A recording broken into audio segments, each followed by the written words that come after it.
السلام عليكم. sanadka 2020 waa sanad noocee ah muxuu kaga duwan yahay sanadadii hore. sanadka 2020 waa sanad ku bilowday welwel soo wajahay dunida maadaama ay jiraan waxyaabo badan oo dunida cabsi geliyay. waxaan muuqaalkan kaga hadli doonaa dhowr waxyaabood oo laga soo calaamadeeyay sanadka 2020 iyo waxyaabaha la sii saadaalinayo inay dhici doonaan. daawasho wacan.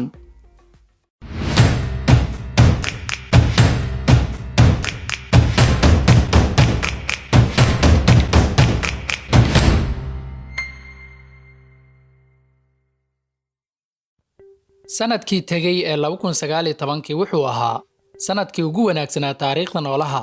waxaa sareysay nolosha bani aadamka. waxaa lagu tilaabsaday horumar dhan walba sida dhaqaalaha iyo tiknoolajiyada. laakiin sanadkan aan ku jirnay ah 2020 waxa uu ku bilowday si aad uga duwan 2019. waxaa dunida soo wajahay xaalad adag sida burburka dhaqaalaha, dhulgariiryo iyo cudurro cabsi badan geliyay dunida. sanadka 2020 waxa uu ku bilowday cabsi laga qabo inuu qarxo dagaalkii saddexaad ee dunida. dadka khubarada ayaa sheegaya inay saadalinayaan inuu sanadkan dhici karo dagaalkii saddexaad ee dunida. dabka ka kacay kaymaha Australia ay ku dhinteen nus milyan oo xayawaanada duurjoogta ah waxay ka mid tahay waxyaabaha ugu waaweyn ee laga soo calaamadeeyay sanadkan 2020. si la mid ah cudurkii curtay dhammaadkii sanadkii tagay ee 2019 ayaa dunida gilgilay ilaa kacbadu ay ka noqoto meel firaaqa ah, masjidadana lagu aadimo xaafidihiina ku dukada. saynisyahanadu dunidu waxa ay sheegayaan in dunidu kuleelkeedu sii kordhayo. kuwa qaar ayaa leh magneetiga dhulka wuu dhaqaaqay. waxyaabaha la sii saadaalinaya sanadkan inay dhici karaan waxaa ka mid ah waayidda lacagaha kaashka ah. dadkii oo u batay inay wax ku iibsadaan qaab online ayaa keenaysa inay dhowaan dunida ka dhici doonto waayidda lacagaha kaashka ah. waxaa soo batay shirkadaha suuqa online-ga wax ku iibiya. sidaa darteed waxaa meesha ka bixi doonta helidda lacagaha kaashka.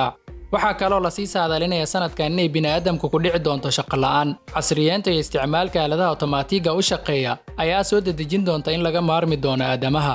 fududeenta iyo lacagaha yar ee ku baxaya isticmaalka aaladaha ayaa shirkadaha ku qasbi doona inay ka takhalusaan mashiinka aadanaha ayna u gudbaan isticmaalka aaladaha u shaqeeya otomaatiga. waxaa kaloo la sii saadaalinaya sanadkan inay fududaan doonto helista xogaha siraha qof kasta. isticmaalka kaamirooyinka qarsoon iyo isticmaalka malaayinka smartphoneska iyo aaladaha ku xiran gawaarida ayaa fududayn kara helista xogaha qof kasta ee saaran dunidan korkeeda, waxaana adkaan doonta xakameynta siraha shakhsiyadeed. sidoo kale mustaqbalka dhow waxaa laga maarmi doonaa darawalada gawaarida kaxeeya.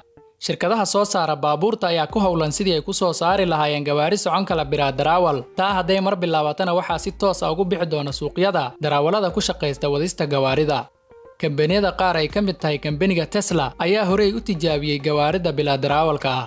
waxyaabaha la sii saadaalinaya sanadkan 2020 inay dhacaan waxaa ka mid ah inuu qarxo dagaalkii saddexaad ee dunida.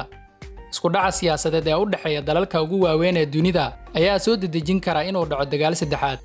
dalalka ugu waaweyn ayaa isu diyaarsanaya xoogag militari iyo agabkii dagaal oo isku difaaci lahaa dal kasta haddii uu dunida ka qarxo dagaalkii saddexaad.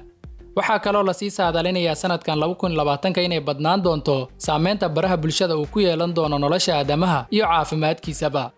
dadka waxay ku noolaan doonaan nolol khiyaali ah oo ku dhisan ku ciyaaridda caqliga. waxaa kor u kici doonta welwelka iyo stresska ku dhici doona aadanaha.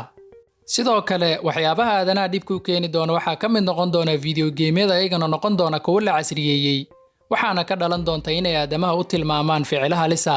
si la mid ah waxaa ka dhalan doonta caafimaad darro dhanka maskaxda, waxaana dadka ku adkaan doonta kala saaridda dheesha iyo dhabta. waqti waxaan ku jirnaa ka duwan waqtiyadii hore sida dhaqamada iyo waxyaabo kaloo badan.